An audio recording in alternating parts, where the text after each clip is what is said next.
Hi and welcome to another QNAP shop video. My name's Dan.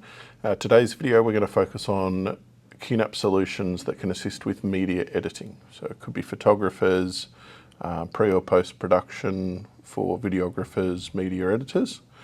We'll go through the range of entry-level, mid-range and enterprise solutions.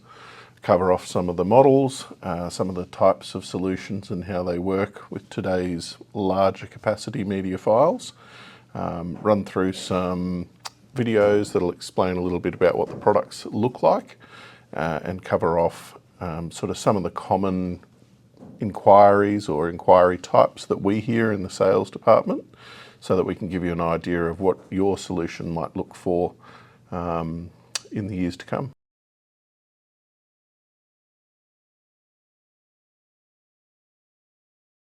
So we'll start off with the more personal storage solutions. So this could be someone who's trying to digitize their home media, so family videos, photos, just normal basic photography and videos. The idea there is to centralize all of the data, bring it all into one location, and in doing that, it helps to have speed. So disk speed, file transfer speeds, and a QNAP NAS brings all of that together. So you're getting your bulk storage, you're getting the ability to have fast drives, you've got fast transfer speeds through Thunderbolt or 2.5 gigabit connections. So realistically what you're building is a fast all-in-one solution, but at a smaller level, so the price point is lower. You can put lower drives, lower cost drives, lower capacity drives to handle more of your home style of data. So capacities might be maybe 8 terabytes of data, something like that, versus the higher commercial solutions that are up in the hundreds of terabytes. So there's options for your lower end solutions that are perfect for families, part-time photographers, part-time video editors, that type of thing. That'll work well for that type of solution. If you're lucky enough to have a Mac, you've already got your Thunderbolt connections built in. Thunderbolt connections play a big part in high-speed data transfer, especially for the media editors. If you've got that Thunderbolt connection built in, ready to go, you can pair it up with a QNAP NAS that also has a Thunderbolt connection. And effectively what you're gaining is a super fast connection between the two devices. So you can move some of your bulk storage off the Mac onto the NAS, but retain a lot of the speed that you need if you're editing files or just moving files around quite regularly. So QNAP does have a lot of Mac solutions, fully integrated with the Mac software and apps. So you kind of, rather than having to pay for expensive Apple Cloud storage, you move it to an on-premise NAS connected to the Mac. You'd say, obviously there's a significant cost initially to get it all set up, but you're saving yourself in the long run because you've got full control over unlimited local storage. So very, very popular, becoming more popular for Apple users, Mac users, to have a Thunderbolt connected NAS of varying sizes to suit your storage needs. If we're moving up into the more commercial space, so post-production teams, it may be a collection of devices. So you may have your editing machines, could be laptops, desktops, whatever the solution is. The idea is to have multiple editors be able to edit the same data.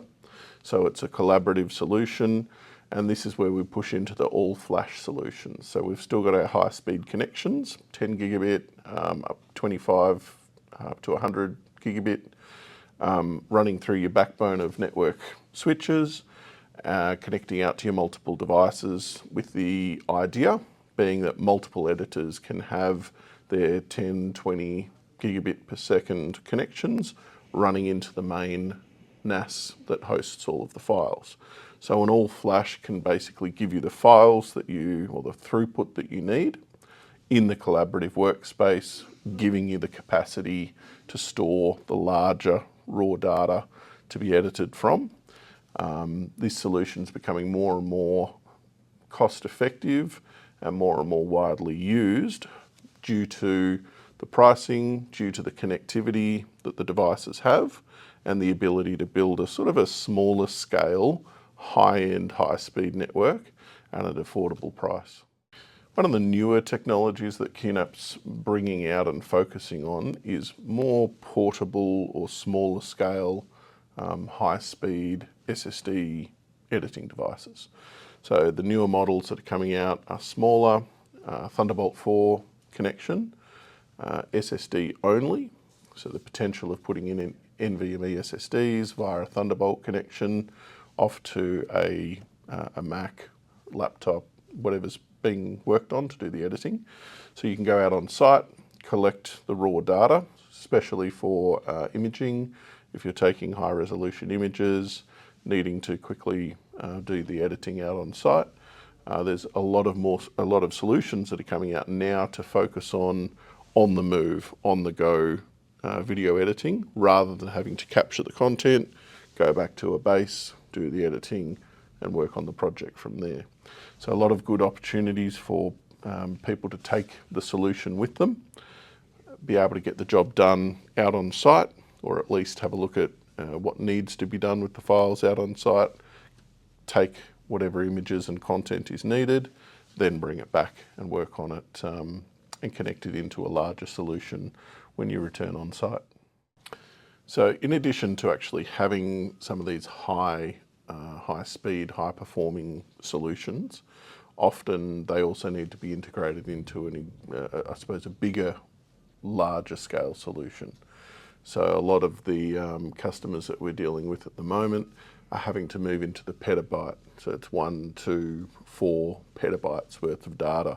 So a lot of the QNAP solutions now are designed for integration. So you've got your high-speed switches feeding into large bulk solutions, but then you've also got your editing servers where a lot of the collaborative editing works. Once the task is completed, job's been handed in, we're moving on to another task, we move it off to the bulk storage, and that can be JBODs, probably 20, 30 disk JBODs stacking on top of each other, all managed through the one solution. So QNAP are not focusing just on the one box, it's more of an entire solution that can handle petabytes worth of data on one hand, but also the high speed of a flash solution to help the editors on the other side. So I guess everything we've run through here just explains that there are multiple solutions within a NAS or the NAS environment now. It's not just a backup device for a main server. It could be the primary device, it could be just part of an existing solution, it could be the bulk storage part of an existing solution. So if you've got any questions or want to know how any of the solutions might help you, get in touch, we'll be happy to help.